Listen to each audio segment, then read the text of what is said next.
ข้าวไปซอกกินข้าวอยู่ใส่แล้ววันนี้โอ้สวัสดีท่านผู้ชมขอต้อนรับท่านผู้ชมเข้าสู่รายการเมนู Today พบกับข้าพเจ้าเป็นประจำกับวีระเทพอาทิตย์ตั้งหรือว่าจอนนี่นั่นเองเนาะมื้อนี้จอนนี่จะพาทุกท่านไปกินข้าวอยู่ใสเดี๋ยวไปซิมเมนูรสเด็ดอยู่ใสเนาะเดี๋ยวไปติดตามพร้อมกับจอนนี่เลยทานไปเลยแต่ว่าก็ยังบ่ฮู้ว่าอยู่ห้านไหนเนาะเดี๋ยวซอกกินแล้วหิวข้าวหลายมื้อนี้นะโอ้ยใส่ชีวิตแล้ว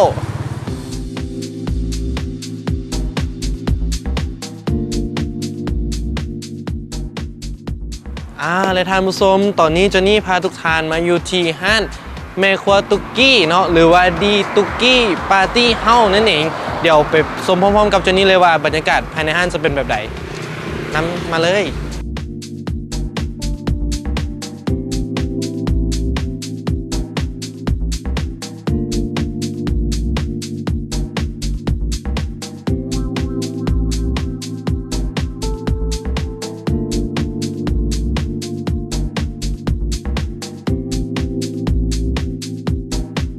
เป็นเลยท่านผู้ชมบรรยากาศภายในห้างเห็นแล้วบอกว่าบรรยากาศภายในห้างรู้สึกว่าจะโมเมนต์ห้างอาหารเลยเนาะรู้สึกว่าจะเป็น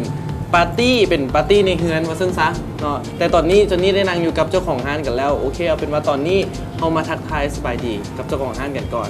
สบายดีอยากให้แนะนำตัวกับทั้งท่านผู้ชมก่อนเนาะเจ้าสบายดีข้าพเจ้าชื่อนางวงรัศมีชัยปัญญาชื่อเล่นชื่อตุกกี้ตุกกี้อยากขอถามเนี่ยว่าอันบรรยากาศภายในห้างนี่น้องตั้งแต่น้องยางเข้ามาแล้วเนาะท่านผู้ชมเห็นคือกันกับจอนนี่บอกว่ามันเป็นสไตล์แบบสีเหลืองแล้วก็มีรูปนกเข้าหลายๆเนาะโดยเฉพาะเป็นเสือทางใน สังเกตแค่ว่าเสือทางในของตุกกี้นี่รู้สึกว่าจะเป็นนกเข้านำเป็นไงสไตล์การตกแต่งของห้างคือเป็นแบบนั้นเป็นคนมักนกเข้าเริ่มมักนกเข้ามาได้ 3-4 ปีละก็เลยเริ่มสะสมเป็นทุ่มนกเข้านี่เนาะนั่นละกับสีเหลืองก็เป็นสีที่มักก็เลยแต่งห้านออกมาเป็นสีเหลืองแล้วก็อันคือว่าเป็นซื้อของแบบตุกกี้ปาร์ตี้เฮ้าแบบนี้มีความหมายอะไรกันมีความหมายก็คืออยากให้อาหารของแม่ครัวตุกกี้นี่เป็นกินแล้วมวนไปนำมีความสุขคือแบบกินอยู่งานปาร์ตี้แบบสร้างสรรค์กับมูคือมูคูอยู่ในเฮือนนั่นเองเนาะโอเคสันมื้อนี้เลยตุกกี้มีรายการอาหารตัวใดที่มาแนะนำเป็นพิเศษมื้อนี้เขาอยากแนะนำ3เมนูแรกนี่เป็นสลัดเพื่อสุขภาพแล้วก็ข้าวผัดหมักนัดแล้วก็เป็นเบอร์เกอร์น้อยนะเบอร์เกอร์น้อยเป็นสูตรของเราเองเลยขอเชิญทีมงานเอามาให้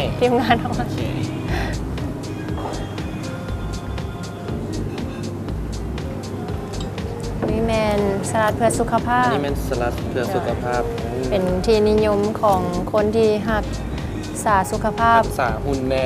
ออกกำลังกายสำหรับสุภาพสตรีเนาะรู้สึกว่าจานนี้พอดีกินประมาณ2-3 คนเนาะแล้วก็อันนี้เป็นอย่างตัวนี้เป็นข้าวผัดมังนัดน่าแซ่บไปดีท่านผู้ชมจานใหญ่อันนี้เป็นน้ำซุปบอโดยอันนี้มันซุปสลายว่าอยู่มันคือตัวนี้มันคือซุปทั่วไปนั่นแหละเราจะเน้นสุขภาพให้มีสารอาหารตัวนี้ก็จะได้เกลือแฮไปเต็มๆเลยเนาะ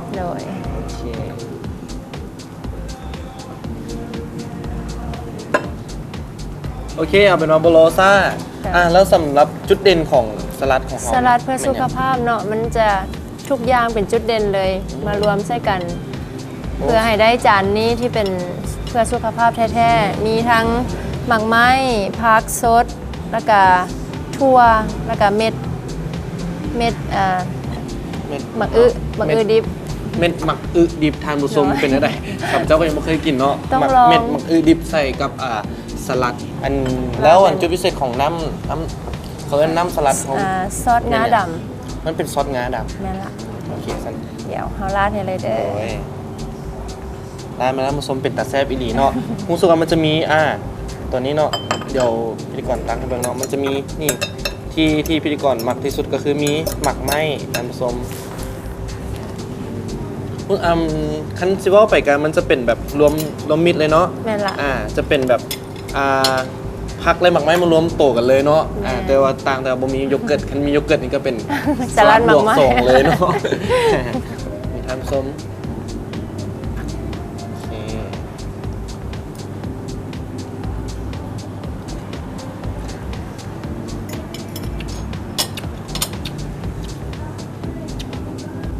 โอเคหอมขิง หอมขิงหอมงา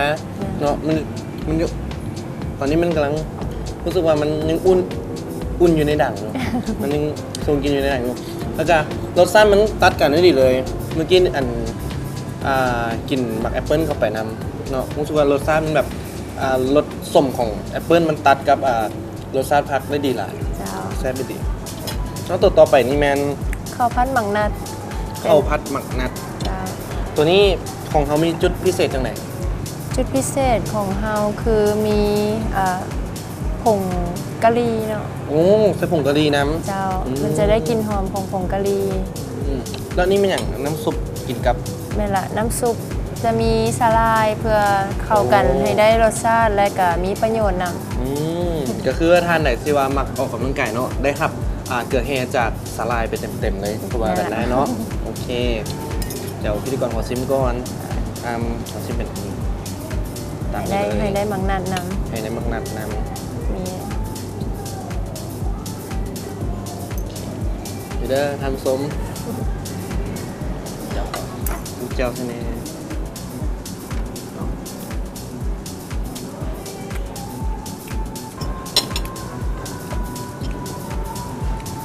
ข้าวพัดนี่มันพัดจังไหนให้มันแบบบ่มันหลายพัดได้จังไหนแบบปกติพิธีกรเองก็เป็นคนที่มักเฮ็ดข้าวพัดกินเนาะแต่ว่ารู้สึกว่าทางห้างนี่พัดแบบข้าวพัดแบบบ่ได้มันหลาย เจ้า เดี๋ยวขอซื้อน้ำซุปเนาะซุปมันห้อนเลยทำซุปมันห้อนอยู่เป็นซุปสาหร่ายสำหรับคนที่ออกกำลังกายเนาะแล้วก็มากินข้าวแบบนี้ข้าวพัดก็บ่ได้มันหลาย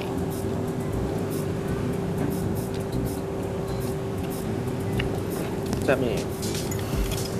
แล้วตัวนี้ไม่ในเกาะรู้สึกว่ามันน่าหักหลาย อันนี้ไม่อย่างเบอร์เกอร์น้อย เบอร์เกอร์น้อยนะ โอ ฮะ เค ตัวนี้กินแบบไหนนะ เอาเลยใช้มือเลย ใช้มือเลยเนอะ เมนูนี้ นั่นแหละโอเค ตามสบายเลย เดี๋ยวขอย้ายมาไว้ทางหน้าก็ ได้ซอย โอเคน้ำส้มเบอร์เกอร์ตัวนี้นี่กินได้บ่นี่ บ่ได้ หรือสิกิน บ่ บ่ ได้ ได้เนาะ ตัวนี้เป็นทุงสติกเกอร์ของห้านเพิ่นเนาะแม่ครัวตุกกี้พี่เบอร์เกอร์คำน้อยๆนะหากบ่ได้ผู้ชมอย่าน้ำลายไหลเด้อตอนนี้พิธีกรกดบ่ได้ละ ฟินกำลัง ฟินกำลังฟินอยู่เนาะเดี๋ยวโอเคข้างในเขามีประกอบมีอย่างแน่ มีชีสมีซีนเบอร์เกอร์ที่เฮามักเองสูตรของเฮาเองเนาะ เป็นซีนอย่างเนาะ เป็นซีนงัวและหมูผสมกัน โอ้งัวคนกับหมูโอเค จะได้ ตัวนี้ รสชาติ ซีดเห็นบอทันผู้ชมเห็นเป็นตอนๆเลยมันบอกอย่าน้ำลายไหลเดี๋ยวพิธีกรจัดก่อนพิธีกรหมักซอสหมัก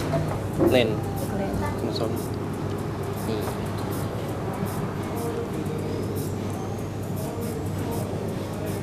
โอเคเอาเลยเด้อสิเม็ดคำมาเนาะนี่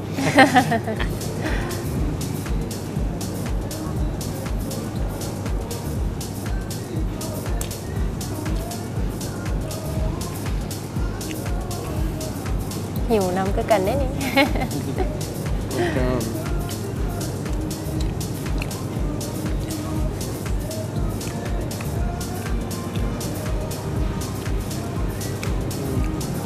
รสชาติของเนื้อหมูและเนื้องัวนี่เข้ากันได้ดีหลายมันจะกินอบอวลอยู่ในเลยเนาะสุดยอดดีแล้วก็นาฮักเนาะเป็นอาหารแบบฟาสต์ฟู้ดเนาะเราไปกับแบบอาหารสั่งแบบไวๆกินไวๆ เพื่อวัยรุ่นเล็กน้อย วัยรุ่นแน่นะฮักแล้วเด็กน้อยสำหรับท่านไหนที่ต้องการมาแบบครอบครัวแบบนี้มาสั่งให้เด็กน้อยก็ได้เนาะแต่ว่าอาหารของเขายังบ่หมดเท่านี้แมันบ่ ยังมีอีกหลากหลายเมนู ยังมีอีกหลากหลายเมนู ที่ เลย นำเสนอและเมนูเด็ดของห้าน โอเค เดี๋ยวเบรกหน้าเนาะเรามาพบกับเมนูเด็ดของทางห้านเพิ่นว่าจะมีอีกอย่างแน่แต่ว่าตอนนี้ให้ท่านผู้ชมไปติดตามสิ่งที่น่าสนใจ กันก่อนแล้วค่อยมาพบกันในเบรกต่อไป